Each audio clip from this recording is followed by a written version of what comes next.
Hello students, success coaching classes में आपका स्वागत है। यदि आप चैनल में पहली बार आए हैं तो चैनल को सब्सक्राइब कर लें और बेल आइकन को ऑल में प्रेस कर लें ताकि आने वाले सभी वीडियो का नोटिफिकेशन टाइम पर मिल जाए। आज हम आपको डिस्कस करने वाले हैं झारखंड शैक्षिक अनुसंधान एवं प्रशिक्षण परिषद, जो आपका प्रोजेक्ट रेल की तरफ से ये हमारा मॉडल सेट 1 है। वीकली टेस्ट स्पेशल बनाया गया है। जो सब्जेक्ट आपका हिंदी है, क्लास 10th के लिए है। इसमें very important objective plus subjective दोनों क्वेश्चन को डिस्कस करने वाले हैं। आपका वीकली टेस्ट कब है? 14 अक्टूबर का आपका वीकली टेस्ट है। चलिए देखते हैं क्वेश्चन की और क्या क्या इंपॉर्टेंट है।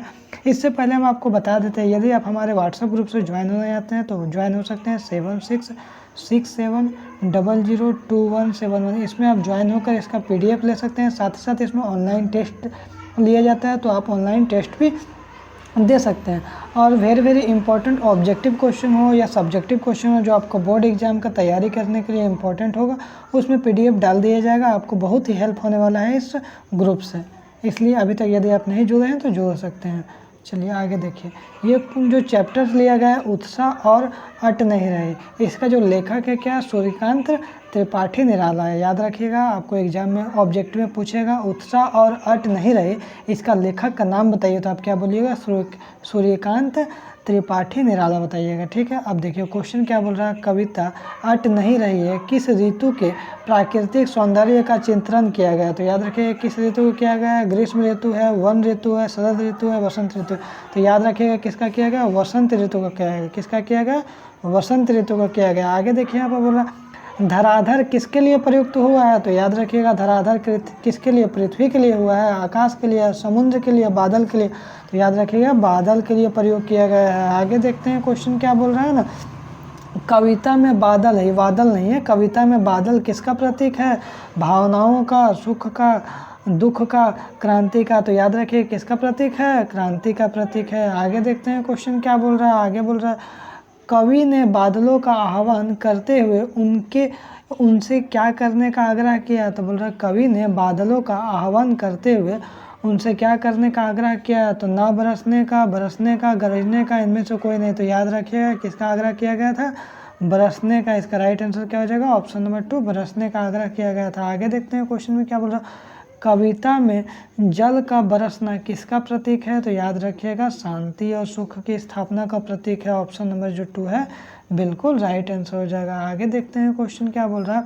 किस महीने में चारों तरफ हरियाली छा जाती है? तो कौन सा महीना में चारों तरफ हरियाली छा जाती है? तो याद रखिएगा फागुन महीना में। कौन सा महीना में? फागुन महीना में। आगे देखते हैं क्वेश्चन क्या। बादल अपनी गर्जन तर्जन से किसे घेर लेता है? ये क्या बादल नहीं है, क्या आपका बादल है, ब है, ठीक है ना। तो बादल, तो इसका पहला ऑप्शन है समुद्र, दूसरा ऑप्शन है पृथ्वी, तीसरा ऑप्शन है आकाश और चौथा ऑप्शन है इनमें से कोई नहीं। तो इसका राइट आंसर क्या हो जाएगा? इसका आकाश, इसका राइट आंसर हो जाएगा।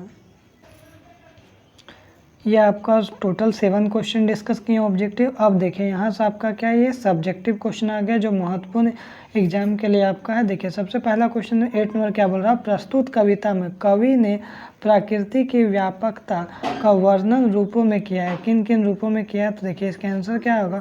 प्रस्तुत कविता में कवि ने प्रकृति का व्यापकता का वर्णन विभिन्न रूपों में किया है। तो देखते हैं क्या क्या रूपों में किया। क्योंकि उसे फागुन में प्रकृति की शोभा, जो नेचर होता है, फागुन महीना प्रकृति की शोभा सर्वत्र छाई हुई प्रतीत होती है और वह उससे हर स्थिति में प्रभावित हो रहा है। क्या होता है? हर स्थिति में प्रभावित होता है। उसे प्रकृति की व्यापकता और सौंदर्य के दर्शन पेड़ पौधों में आए, नौ किसलियों, खिले हुए फूलों आदि सभी में दिखाई दे रही है। फूलों की सुगंध मतवाली वायु के साथ प्रसारित होकर प्रकृति में ही नहीं तन मन भर पर भी छा रही है और उसका सीधा प्रभाव लोगों पर पड़ रहा है, जिससे उसके मन में उमंगित हो रहे हैं। कवि इसके सौंदर्य से अपनी आंखें हटा नहीं पा रहा है, वह इसकी व्यापकता को ही केवल देखता जा रहा है। ये इसका आंसर हो जाएगा। आगे देखिए नेक्स्ट क्वेश्चन क्या बोल रहा है। क्वेश्चन नंबर 9 क्या बोल रहा है। कवि की आंख फागुन की सुंदरता से क्यों नहीं हट रही है? क्या कारण है कवि की आंख फागुन की सुंदरता से नहीं हट रही है? तो देखिए इसका आंसर ये एकदम सटीक लिख दीजिएगा आपको एग्जाम में।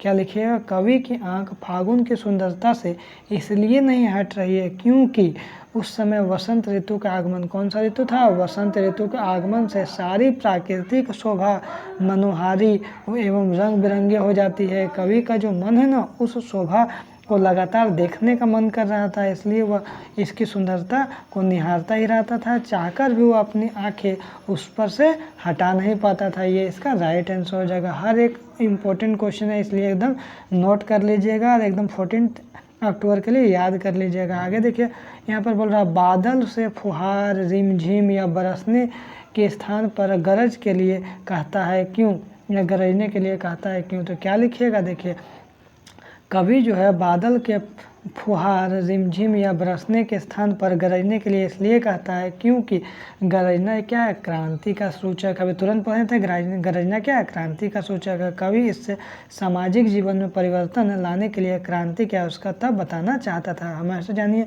सामाजिक जीवन में क्रांति लाने के लिए, परिवर्तन लाने के लिए क्रांति की आवश्यकता होना बहुत ही जरूरी है। आगे देखते हैं क्या क्वेश्चन बोल रहा है। कविता का शीर्षक जो उत्साह क्यों रखा गया है, जो इसका जो शीर्षक है उसको बताइए उत्साह क्यों रखा गया। तो चलिए ना देख लेते हैं क्यों रखा गया। देखिए उत्तर क्या है, इस कविता का शीर्षक उत्साह इसलिए रखा गया है क्योंकि यह बादलों की गरजना और उमड़ घुमड़ से मेल खाता है। बादलों में भीषण गति होती है, बादल में क्या होता है? भीषण गति होती है। उसी से वह धरती के तपन को हर कर उसे शीतलता प्रदान करते हैं। कवि ऐसे ही गति, ऐसे ही भावना और क्रांतिकारिणी शक्ति को आकांक्षा रखता है जिससे दुख पीड़ित जनता को सुख प्राप्त हो सके।